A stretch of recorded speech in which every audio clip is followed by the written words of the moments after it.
오늘 본문을 가지고 향기 나는 인생, 향기 나는 인생이라는 제목으로 말씀 증거하도록 하겠습니다. 유대인들은요, 사람을 세 부류로 나눠서 세 종류로 나눠서 관계하도록 가르친다라고 합니다.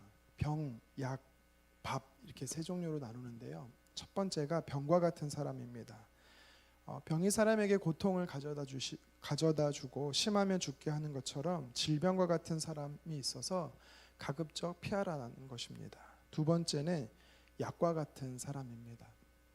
약은요, 평소에 우리가 잘 찾지를 않습니다. 그렇죠? 그런데 우리에게 꼭 필요한 사람입니다. 꼭 필요한 것이죠. 그래서 이 약과 같은 사람이 그런 존재입니다. 자주는 만나지 못하더라도 만날 때마다 좋은 사람이 있다라는 겁니다. 그리고 세 번째로 밥과 같은 사람입니다. 밥은요, 우리가 매일 챙겨 먹어야 합니다.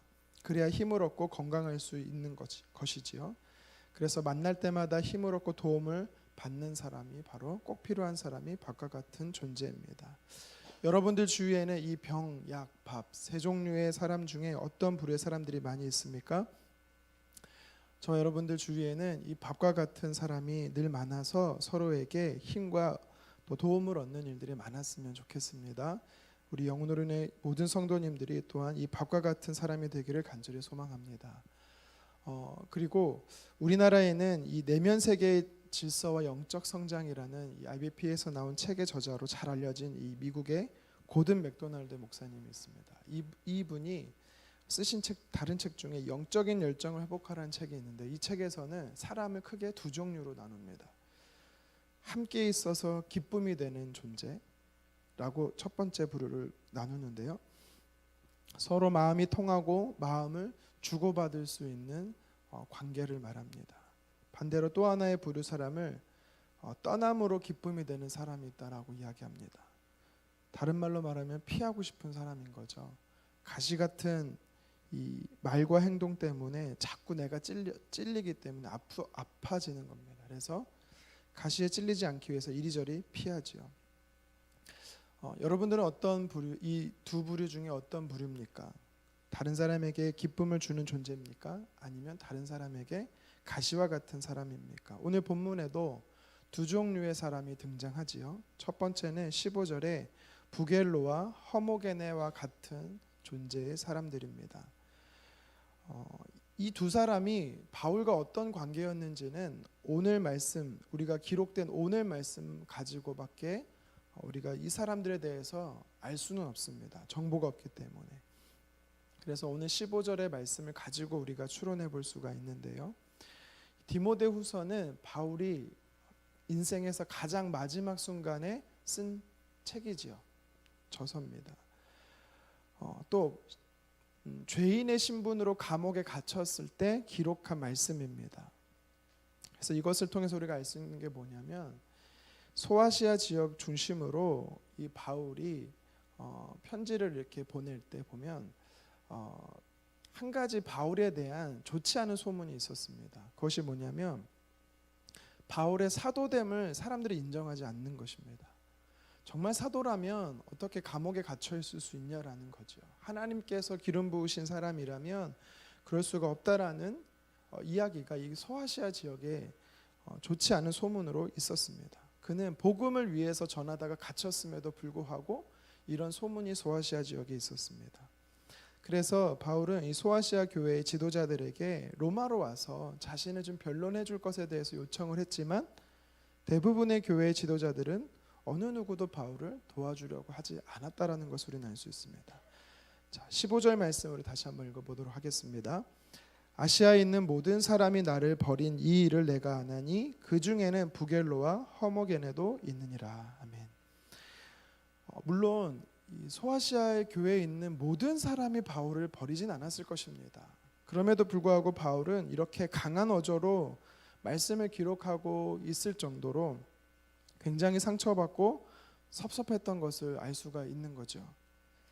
소아시아 교회 리더들이 바울을 외면할 때 특별히 언급한 두 사람이 있는데, 부겔로랑 허모게네라는 사람입니다. 대부분의 소아시아 교회는 바울이 복음을 전했고 바울의 복음을 통해서 하나님의 자녀가 된 사람들입니다. 그러기에 사실은 은혜 입은 사람들인 거죠.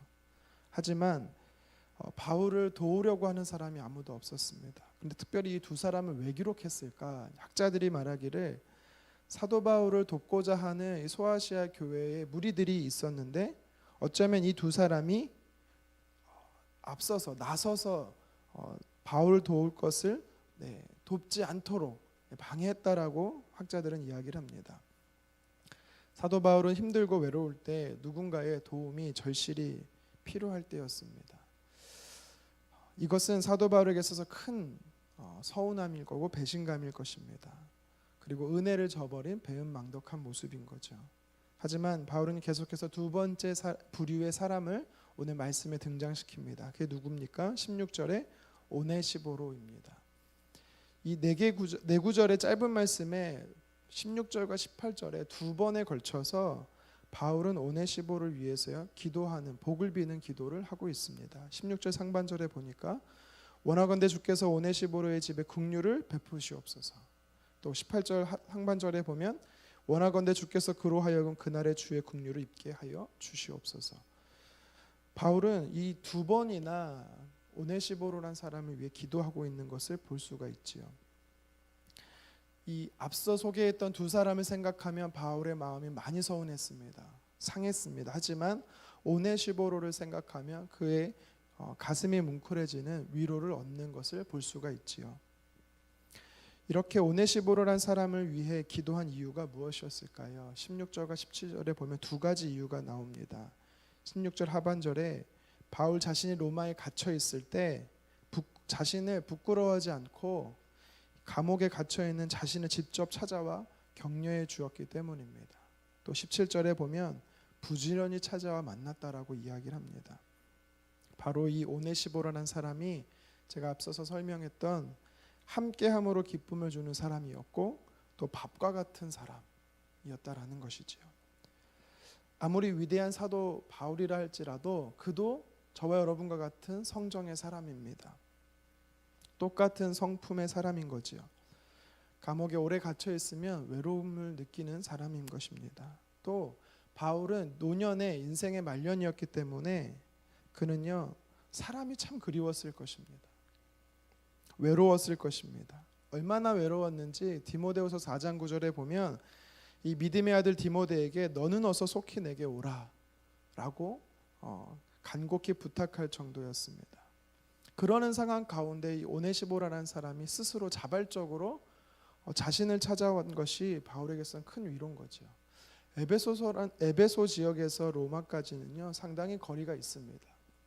육로로 가기에는 상당히 돌아가야 되고 배를 통해서 지금처럼 교통이 발달되지 않았기 때문에 배를 타고 또 걸어서 간다라는 것은 참으로 오랜 시간이 걸리는 것입니다. 이 오네시모로라는 사람은 그 먼 길을 마다하지 않고 몇 차례나 바울을 찾아갔던 것이지요. 자신을 희생하며 바울에게 있어 격려와 위로를 주는 사람이었던 것입니다. 오늘 이 시대도 오네시보로와 같은 사람이 절실히 필요합니다. 오늘 그 오네시보로가 바로 저와 여러분 되기를 간절히 소망합니다. 함께 있어 누군가에게 도움을 줄 수 있고 기쁨이 되어주는 삶, 그리고 사랑이 담긴 관심으로 그 사람에게 용기를 북돋워 줄 수 있는 위로자가 바로 저와 여러분 되기를 간절히 소망합니다. 내가 누군가에게 있어서 큰 힘과 격려가 된다라는 것 얼마나 값진 일입니까? 낙심이 되어 용기를 잃어버리고 또 절망 가운데 누군가가 쓰러져 있다라면 그 사람을 일으켜 세울 수 있는 용기 한마디, 그것을 건네준다라는 것 참 보람된 일일 것입니다. 다시 한번 저와 여러분들이 이렇게 누군가에게 있어서 힘과 격려를 주는 사람 되기를 간절히 소망합니다. 바울이 칭찬하는 오네시모로를 면을 한 가지만 좀 더 살펴보기 원하는데요. 18절 하반절입니다. 우리 성경에 보면 이 가로 다음부터 글을 한번 같이 한번 읽어봤으면 좋겠습니다. 시작. 또 그가 에베소에서 많이 봉사한 것을 내가 잘 아느니라. 아멘. 오네시보로는 멀리 있는 사도 바울을요, 감옥에 있었던 그 사도 바울을 찾아왔던 헌신적인 사람이었습니다. 그런데 오늘 18절 말씀에 보니까 디모데에게 이 오네시보로를 어떻게 설명하고 있냐면, 디모데야, 네가 아는 것처럼, 당신이 아는 것처럼 오네시보로는 에베소 교회에서 참 많이 봉사하는 사람이다라고 설명하고 있습니다. 오네시보로는 자신이 섬기던 교회, 이 에베소 교회에서요 맡겨진 일에 최선을 다한 사람이었다라고 이야기하는 것이지요. 오네시보로란 사람만 생각하면은 참 그 마음이 따뜻해지고 고마울 수가 없습니다. 그 한 사람에게. 왜냐하면 아무도 찾지 않는 자신을 찾아와서 위로하고 격려해 줬던 사람이지요. 쓸쓸하고 외롭던 자신에게 큰 힘이 되어줬던 사람입니다. 그런데 만약 이 오네시보로란 사람이 자신의 일에 충성되지 못하고 맡겨진 일에 불성실한 사람이었다라면 바울은요 이 오네시보로란 사람을 누군가에게 추천할 때 마음이 편치는 않았을 것입니다. 다른 사람이 인정하지 못하는 사람, 다른 사람에게 불편한 사람이었다라면 바울은 참 힘들었을 것입니다. 그런데 오늘 성경에 뭐라고 말합니까? 주변 사람들도 그 역시 오네시보로를 좋게 평가하고 있었다라는 것입니다. 교회 안에서 선한 영향력을 끼치며 봉사 자리에서 충성된 사람이 바로 오네시보로였습니다. 이 오네시보로의 모습이 우리에게 도전을 주는 것이 바로 이것이지요. 작은 일에 충성된 자가 큰 일에도 충성할 수 있고 자신의 일에 최선을 다한 자가 누군가를 도울 수 있다라는 것입니다.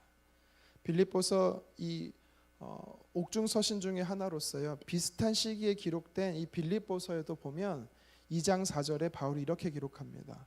각각 자기 일을 돌볼 뿐더러 또한 각각 다른 사람들의 일을 돌보아 나의 기쁨을 충만하게 하라. 바울이 기뻐하는 사람이 있었는데 그게 누구냐면 남을 돌보는 것도 잘해야 되겠지만 누군가를 격려하고 위로하기에 앞서 자신의 일을 하나님 앞에 주어진 자신의 일을 먼저 최선을 다하는 사람이 되라라고 바울은 이야기하는 것입니다. 수학에서도요 순서가 중요합니다. 이 사칙연산이라고 말하는 덧셈, 뺄셈, 곱셈, 나눗셈을 잘해야 그것을 먼저 익혀야 2차, 3차 방정식까지 할 수 있는 것이지요. 오늘 성경은요 이 오네시보를 통해서 우리에게 뭐라고 말씀하시냐면 도전하시냐면 하나님이 저와 여러분들에게 교회 안에서 맡겨진 일에 충성을 다할 때 내게 주어진 일에 최선을 다할 때 우리가 영향력 있는 사람이 될 수 있다라고 성경은 이야기하는 것입니다. 다른 사람을 돕는다는 것 하나님이 굉장히 기뻐하는 것입니다. 그러나 다른 사람을 돕기 위해 먼저 자기 자신의 일에 충성해야 된다라는 것이지요. 가정에서 충성된 사람이 밖에 나가서도 충성된 사람이 될 수 있다라고 이야기하는 것입니다. 오네시보로란 사람은요 성경에서 보면 잘 알려지지 않은 인물입니다.